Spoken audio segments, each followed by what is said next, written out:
अभी हम गाड़ी धो के निकल रहे कोल्हापुर के लिए। तो हमेशा कोई भी राइड करने से पहले मैं हमेशा गाड़ी धो के ही निकलता हूँ। तो शुभ भी होता है हमेशा, और हमेशा अपने गाड़ी का भी ध्यान रखना चाहिए।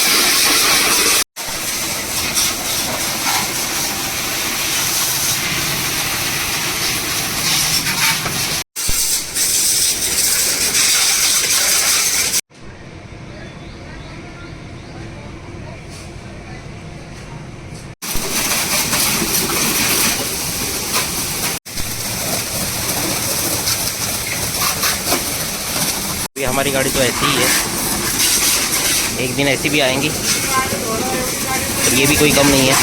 बट मेहनत करेंगे, मेहनत नहीं छोड़ेंगे, मेहनत करते रहेंगे लगातार, ऐसी वाली भी एक दिन आएगी। तर घरी जायच्या मार्गावर होतो, जाता जाता दादांच्याकडे आलेलो मी शॉपिंग करण्यासाठी। आमचे मित्र युवा उद्योजक, युवा उद्योजक मी कधीच नाही लावत, त्याच्यात बघितलं रे मगाशी मी त्या रील मध्ये लिहिलंय, हा फ्लेक्स मध्ये उद्योजक म्हणू शकतो, युवा वगैरे काय नसतं माणूस। आता मी काल एखादा फ्लेक्स बघितला, त्याचं वय जवळजवळ आहे ना ॲप्रॉक्स 35 आहे। मला माहिती आहे कोण आहे ते, ॲप्रॉक्स 35 वय, खाली लिहिले भाऊ युवा उद्योजक। कुठनं तू युवा राहिला दादा? माणसाचे लग्न होऊन पोरं मोठे होतात, युवा उद्योजक टाकतात, काय युवा उद्योजक टाकतात? युवा उद्योजक म्हणू शकतो। तर आम्ही जाणार आता गावाला, आम्हाला काय देणार सांगा? तुम्हाला देणार शुभेच्छा। तुम्हाला देणार हे काय म्हणतात त्याला, तुमच्यासाठी आम्ही प्रार्थना करणार की तुम्ही सुखरूप पोहोचावं गाडीवरून। तसं तर मी तुला म्हणत होतो की ह्याच्यावरच जा, बस वगैरे नाही जा, पण तू तर गाडी निघलाय, मोकर भिजणार सगळं तू। हे ऊन पडले बाहेर, बघ की कळलं तुला। ठीक आहे, जातो आता मी शर्ट आणि पॅन्ट घेऊन जातो। तर पहिल्यांदा आम्ही गाडीची टाकी फुल करण्यासाठी थांबलेलो आहे, आणि दादा भरपूर वेळ लावतात अजून, माहीत नाही स्कूटी पेपची टाकी केवढी मोठी आहे। तर आता आमची फुल करून आम्ही डायरेक्ट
तू एक सुर कर.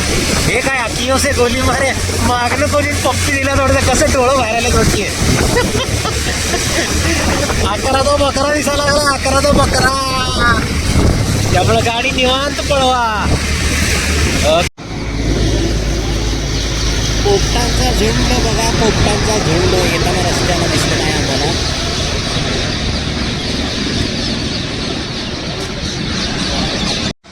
तर ऑलमोस्ट आता कराडमध्ये पोहोचलो आहे. तर इथून आमचं घर आता साधारण अजून 2.5 ते 3 तासाच्या अंतरावर आहे मॅक्स टू मॅक्स. सो थोडी झोप यायची गाडीवर, त्यामुळे कॉफी पिण्यासाठी थांबलेलो. आणि त्याबरोबर गाडीला पण थोडं इंजिन गरम झालेलं, त्यामुळे गाडीला पण एक 15-20 मिनिटाचा ब्रेक दिला आहे. आता इथून डायरेक्ट आम्ही पोहोचणार कोल्हापूरमध्ये जेवणार आणि तिथून जाणार आम्ही डायरेक्ट गडिंगला. अशा तऱ्हेने अंधारात धप्पा देत आपण आता पोहोचणार आहे 10 मिनिटात गडिंग्लजला. पावसामुळे काही कारणामुळे, भरपूर कारणामुळे आज निघायला पण वेळ झाला. आणि ॲक्च्युली मला शक्यतो याला स्पीड ब्रेकर बघा, आमच्या इकडचे रस्ते, आमची महानगरपालिका सगळी अशी बोंबाबोंब, गाडीची भरपूर हाल झालेत. आता उद्या जाऊन मला गाडी परत सर्व्हिसिंगला टाकायला पाहिजे. तर घरी जाऊन मी तुम्हाला आजचा व्हिडिओ जो आहे यूट्यूबचा तो अपलोड करणार आहे, शोल्डर वर्कआउटचा. आज पूर्ण दिवस ट्रॅव्हलिंगमध्ये गेल्यामुळे मला काहीच अपलोड करता येणार नाही आहे. सो त्याबद्दल मी आप सगळ्यांची माफी मागतो.